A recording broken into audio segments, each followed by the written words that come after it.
I'm glad you could make it to meet with me today and discuss your daughter. She's a joy to have in my class. She's kind and respectful, and she follows the rules really well.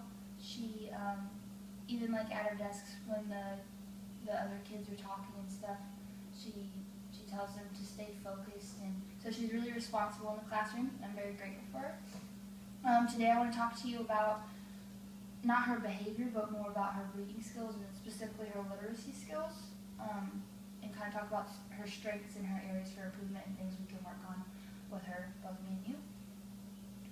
So recently I assessed her in 4 different literacy areas. She was assessed in phonemic awareness, phonics, fluency, and comprehension. And so I'm just going to talk to you a little bit about those assessments that she had, but first I'm going to give you more of like an accurate definition of those 4 terms. So phonemic awareness is basically the ability to hear and identify and manipulate individual sounds and phonemes in spoken words. Phonemic awareness is assessed mainly because of the fact that without those skills you can't even read without knowing how to manipulate sounds and how to say words. So that was the first thing that I assessed her on.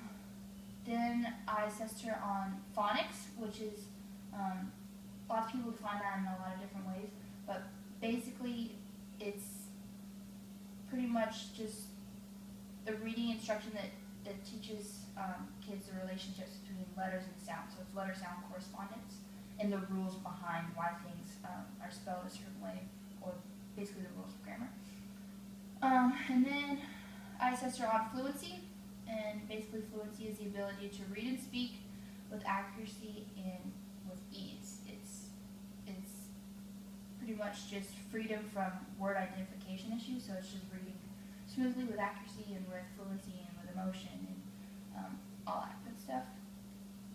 It's assessed because there's a direct correlation between fluency and comprehension. If you can't read fluently, it's really hard for you to be able to comprehend what you're reading. You're too focused on trying to make it sound right.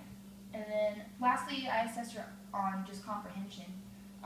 It's basically the ability to derive meaning from text. And so while all these other things they're basically a means to the end, which is comprehension. You want the kid to read, and so you use these things to focus and basically teach them to read. It's all about comprehension. That's the end all be all. So yeah, now that you have a better understanding of each of those areas, I kind of want to talk about her strengths in those specific areas, and talk about what I've done in the classroom to help her improve. So one area of strength that she has is in phonemic awareness.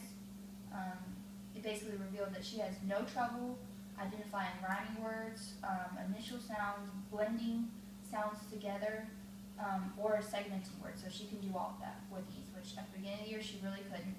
And so it's a great improvement that she's really doing good in her phonemic awareness. And then in the phonics assessment, it revealed that she was, successfully able to spell initial and final consonants in her words, and identify and spell short vowels and digraphs. So these are clear areas of strength because our last conference we noted that she was having really big trouble in those areas. And then from the fluency assessment, it's clear that she's become extremely proficient at the 1st grade level. And earlier in the year we tested her, she was at a very low kindergarten level, which is behind her grade level. And while she's still not at a 2nd grade level, she's improved dramatically, and we expect more improvements from her. So she made so much progress in her fluency, and it's a really big improvement for her. Have you noticed this kind of growth in these areas? Just working with her homework, talking to her, have you noticed that she's growing in these areas at all? Yes, we could tell just from her scores and from her tests and from her homework that she's been making good. So basically, how we got to that place, how we got her to grow that much, I was going to talk about some of the strategies we're using in our classroom. Every day we do our daily 5, which is our reading centers, where they read to themselves, read to each other, write, work on spelling, work on listening, and so they're practicing that daily word, letter, sound correspondence a lot, and so that's what's helped her a lot on her phonemic awareness. And then we also practice our phonics skills every day. I'm sure you've seen our spelling lists. Each week we, instead of just choosing random words to spell, we take a phonics rule, and then apply it in our spelling words. And I think that's helped a lot because she's really learning those words and applying them even when I don't want her to, even when they're like not applicable in certain situations. So she's really good at that, and I think that those spelling lists have really helped. And then in terms of fluency, we do repeated readings 3 times a week. She reads the same passage 3 times. Each time it's for 1 minute, and then we mark it and we score the areas that she's missed, and then we do it 3 times, and we chart their improvement every week. So we're constantly working on her fluency and accuracy, and we've seen a great improvement in that. Now I kind of want to focus on other areas other than her strengths that need to be targeted kind of for improvement. In what ways in what areas does my child need improvement?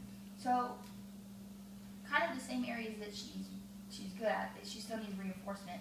But other than that, she really does still struggle with fluency, especially sounding out words that she doesn't know and reading with appropriate inflection.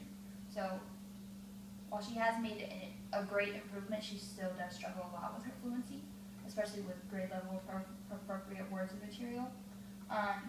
And then the third area that she needs to work on and we need to focus on for growth is her rate and her accuracy. She's not reading fast enough for her grade level, and she's not reading accurately enough for her grade level. So she's having a hard time still sounding out her words and still pronouncing them and pronouncing grade level vocabulary words.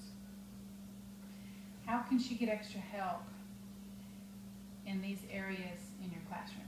So in my classroom, kind of like the other things that we have done to help her out, basically we're going to continue with our daily 5, but really focus on the reading part, where in this case she'll be listening to an audio recording and reading along, following along with it. This will help her inflection, her expression, and just her overall fluency, because she'll actually be having to listen to a proficient reader read it, and then she'll be reading along with it.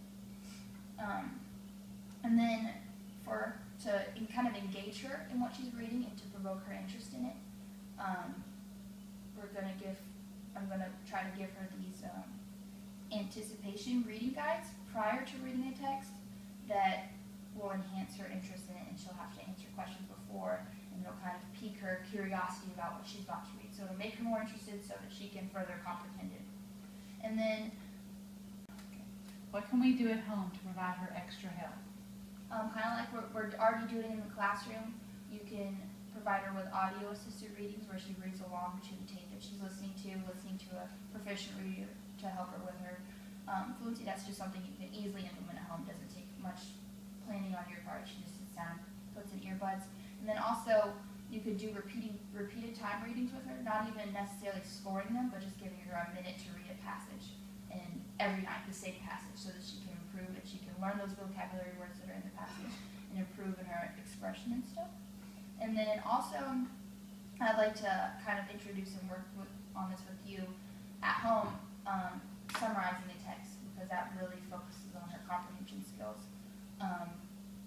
A lot of times it's hard for her to discern the most important ideas in the text and how to ignore the irrelevant information and just kind of focus on the main ideas, and teaching her to summarize and implementing a way that she can chart down a summary and write main ideas of the story throughout is really important for that kind of comprehension. So a summarizing worksheet kind of handout thing I can give you, and we can work on that at home as well. Okay, great. And then, so do you think that these kind of strategies, do you think they would be okay, or like would you feel all right working with these strategies at home to help me in the classroom as well? I would love to do anything at home that would help her in the classroom. So yes, anything you can give us to help her out would be great. Is there anything else you really have any questions about? I don't think so. I really appreciate you taking the time to talk to me today. Okay, wonderful. So I'll gather those materials for you for her homework and stuff that she can, we can practice at home with and at school kind of to reinforce those strategies. And other than that, I think that we're finished. So thank you again for, giving me such a hardworking student to have in my classroom. She really is a joy to have. She struggles in these areas, but she's very hardworking and, she does whatever she can to improve. I know that she struggles deeply with insecurity because of her retention a couple years ago, but, I can dramatically see her improvement in her confidence levels as she grows in these areas. And so it's inspiring to see those glimmers of confidence in her. So yeah, I'm excited to work with her. I'm excited to focus on these areas. Thank you for coming, and I look forward to our next meeting. Thank you.